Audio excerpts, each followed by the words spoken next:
قرآن رو شمرده با فهم معنا بخون، چون قرار شده تو این طرح رو پیاده بکنید.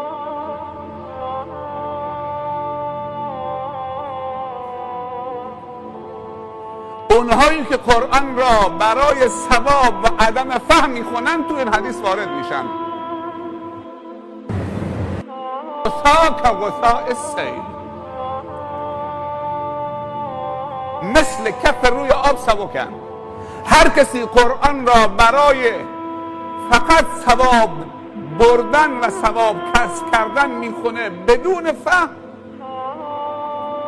این مثل کف روی آبه، وزن نداره.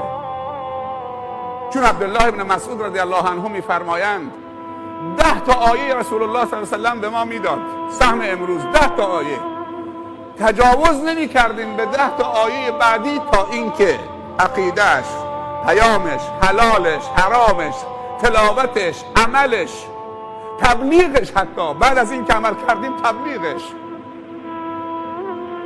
ناسخش، منسوخش، اسباب نزولش، حلالش، حرامش، خطابش، پیامش، همه رو به کار بگیریم، بعد به 10 تا دیگه منتقل می شدیم. و یکی از ما قبل از این که قرآن به او داده بشود ایمان به او داده می شد و بعد قرآن. و من می ترسم که یک روزی بر امت محمد صلی الله علیه و سلم بیاد که اول قرآن بهشون داده بشه بعد ایمان و دچار مشکل بشن. قرآن رو برای ثواب تنها نخون که از معنی فرار بکنید، از تفکر و تدبر در قرآن فرار بکنید، سبکت میکنه. وزن قرآن تو تدبر قرآنه، وزنی و سنگینی که قرآن ایجاد میکنه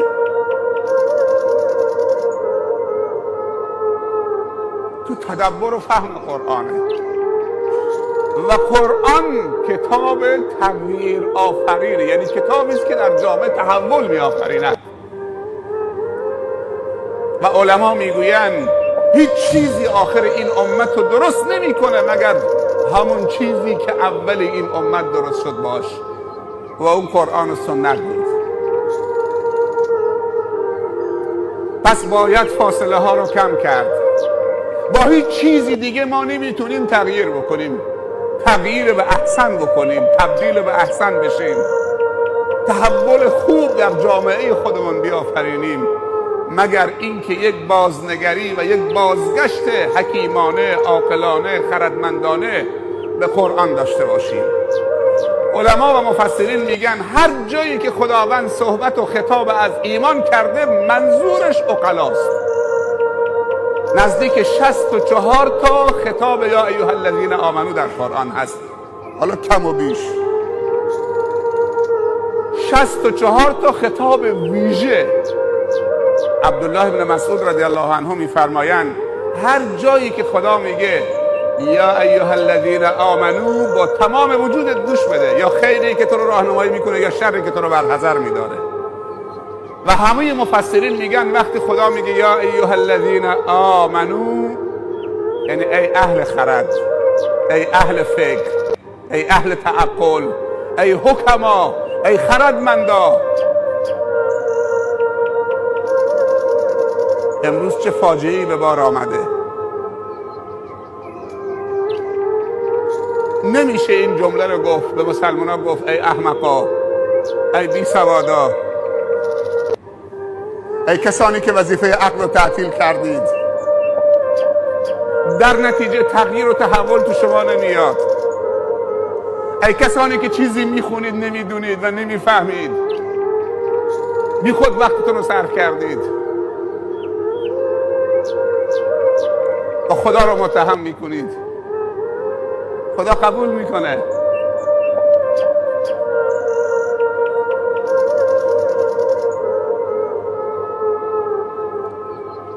سوال اینجاست آیا ما میخواهیم تغییر بکنیم؟ امروز تو بندر عباس و دیروز شاید اسم شنیده باشید، دکتر آزمندیان تشریف آوردن. بحث تغییر، یکی از کسانی که تو مملکت خودمون بحث تغییر رو دنبال میکنه و استدلالش همه به قرآن و سنته. حرفای خوب میزنه. من چند تا نوارش گوش دادم، استدلالای درست و تنها کسیه که قرآن خوب میکنه، آیات قرآن رو شکسته نمیکنه. تو سالن فجر صحبت دارم، بحث تکنولوژی فکر، تغییر.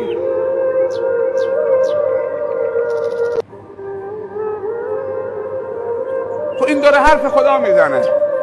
خدا گفته ان الله لا یغیر ما بقوم حتی یغیروا ما بانفسهم. از این دیگه صریح‌تر نمیشه. ما باید خواهان تغییر باشیم تا تغییر بکنیم، وگرنه اگر از این مسجدم با شکوه‌تر درست بکنیم بازم تغییر نمی‌کنیم. با سنگ مرمر که آدم تغییر نمی‌کنه، با کاشی که آدم تغییر نمی‌کنه، با چوب مربع که آدم تغییر نمی‌کنه.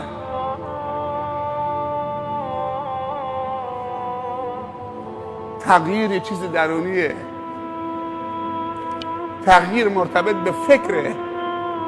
عرب جاهلی زمانی که فکر کرد تغییر کرد، تا فکر نمی‌کرد تغییر نکرد. 13 سال رو فکرشون کار کرد، بعد تغییر پذیر شدن، تبدیل شدن از این رو به اون رو.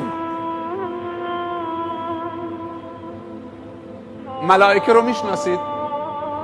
شنیدید مخلوقی خداوند داره به اسم فرشتگان. ما انسان ها مخلوقی داره به اسم فرشتگان.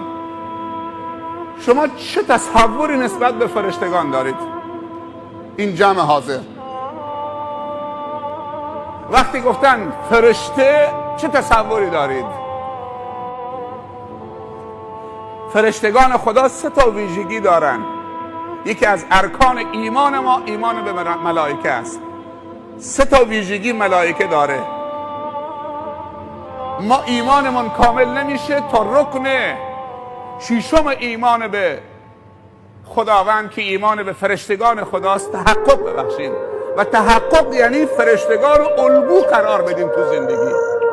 همطوری که یکی از ارکان ایمان ایمان به کتبه، باید کتابها رو تو زندگیمون نقش آفرین تصور بکنیم که این کتاب کتاب عادی نیست.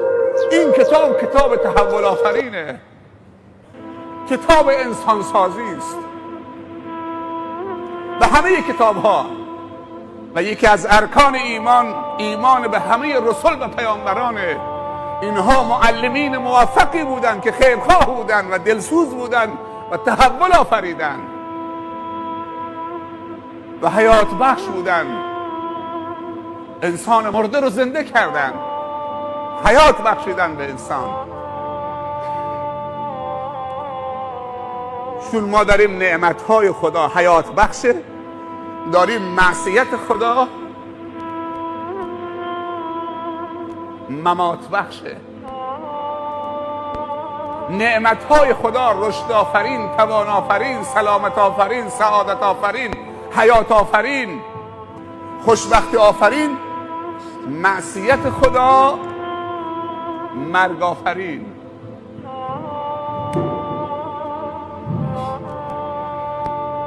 نعمت خدا طهارت، حیات آفرینه، حیات بخش طهارت. معصیت خدا نجاست و آلودگی، مرگ آفرینه، زجر آفرینه. خداوند حیات واقعی رو در معصیت قرار نداده، حیات رو از معصیت گرفته. در نتیجه هر کسی با معصیت خدا هماهنگ باشه حیات از او گرفته می شود، آرامش از او گرفته می شود.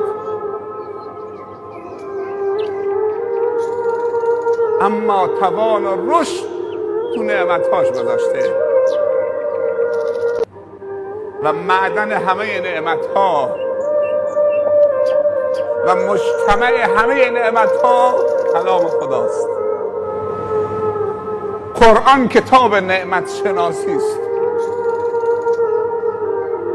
حیات بخشه.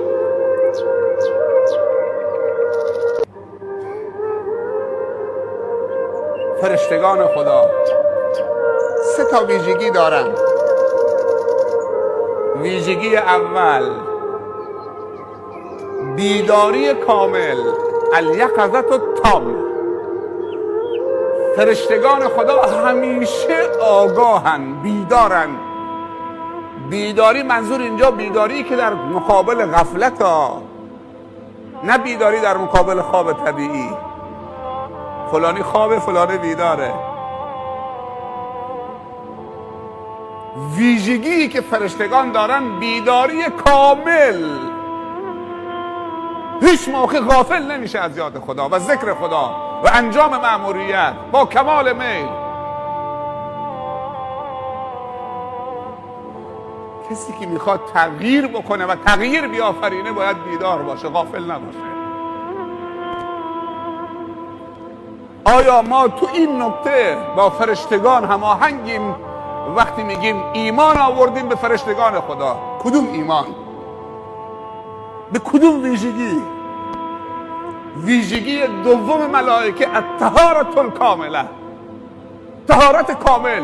هیچ موقع ملائکه آلودی نیست و تن به آلودی در نمیدیگه، همیشه طاهره. طهارت کامله.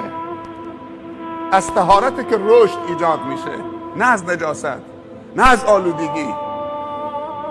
از نجاست و آلودگی خفقان ایجاد میشه، نفس تنگی ایجاد میشه. وقتی چیزی طاهر شد رشد درش ایجاد میشه. فرشتگان خدا بر طهارت کاملا، طهارت فکر، طهارت نگاه، طهارت نیت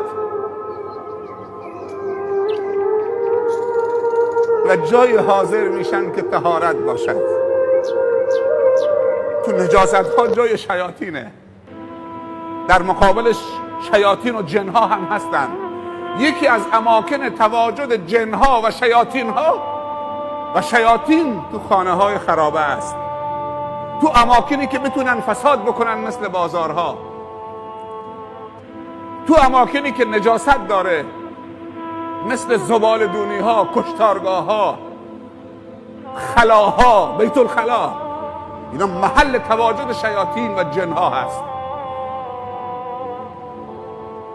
تو دشت ها و کویرها و خانه های خرابه و تاریخ خانه ها، تو اماکنی که بتوانن فساد بکنن، بارها، کاباره ها، رقاص خانه ها، عروسی های مبتذل، بازارها، جاهایی که بتونن فساد بکنن.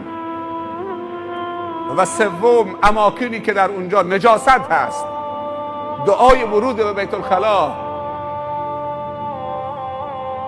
اعوذ بک من الخبث والخبائث،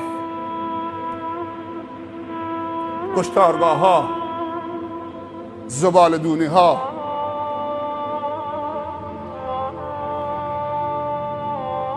سومین ویژگی ملائکه که خیلی مهمه برای تغییر و برای تحول آفرینی، تعاون و همکاری. این نکته سوم داشته باشید، تعاون و همکاری بر بر و تقوا. هیچ موقع ملائکه بر کار شر تعاون نمیکنه،